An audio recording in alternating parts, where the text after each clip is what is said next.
वो दौर जब हम लोगों का था तो एक शिक्षक के प्रति बड़ा एक डर रहता था। जैसे स्कूल या कॉलेज के ग्राउंड में टीचर्स को देख लेते थे, डर जाते थे लोग। बट आज के वक्त में हम देख रहे हैं धीरे धीरे इस चीज का नैतिक पतन होते जा रहा है। भारत में शिक्षकों की या शिक्षा की बहुत पुरानी परंपरा, ये हमें विश्व गुरु कहा जाता है। अब आप कहेंगे सर ये विश्व गुरु का मतलब क्या होता है, ऐसे ही भारत को विश्व गुरु क्यों कहा जाता है? तो आप एक एग्जाम्पल से समझिए।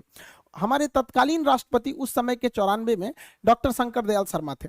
1994 में डॉक्टर शंकर दयाल शर्मा भारत से आधिकारिक दौरा पर ओमान गए।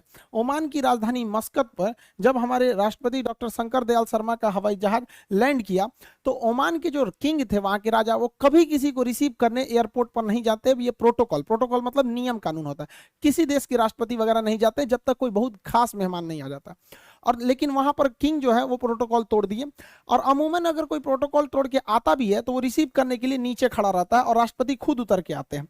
लेकिन ओमान के राजा के यानी ओमान के किंग के साथ ऐसा नहीं हुआ। हमारे डॉक्टर शंकर दयाल शर्मा अभी हवाई जहाज में बैठे ही थे तो ओमान के किंग सीढ़ियों से चढ़कर खुद गए और डॉक्टर शंकर दयाल शर्मा को उनके सीट के पास से जाकर रिसीव करके उन्हें लेकर आए थे। जब ड्राइवर्स और बॉडीगार्ड ने उनको कहा गाड़ी में बैठे तो वहां के किंग ने ड्राइवर को हटाकर खुद ड्राइव किए थे डॉक्टर शंकर दयाल शर्मा के गाड़ी को, हमारे राष्ट्रपति साहब के।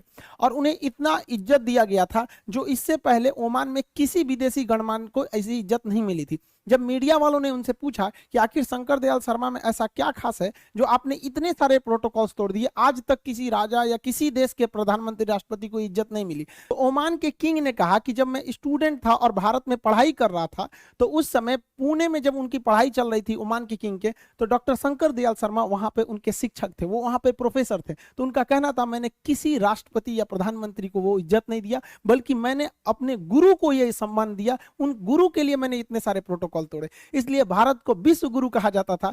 प्राचीन काल से आज तक बहुत सारे लोग भारत में आते हैं, शिक्षा लेकर और बड़े बड़े पोस्ट पर पहुंचे हैं। उसके बाद से अभी तक कई सारे राष्ट्रपति प्रधानमंत्री अलग अलग देशों के ओमान में गए, लेकिन उन्हें जो प्रोटोकॉल के तहत ही एक सम्मान मिला, वो सम्मान आज तक किसी को ओमान के किंग द्वारा नहीं मिला जो हमारे शंकर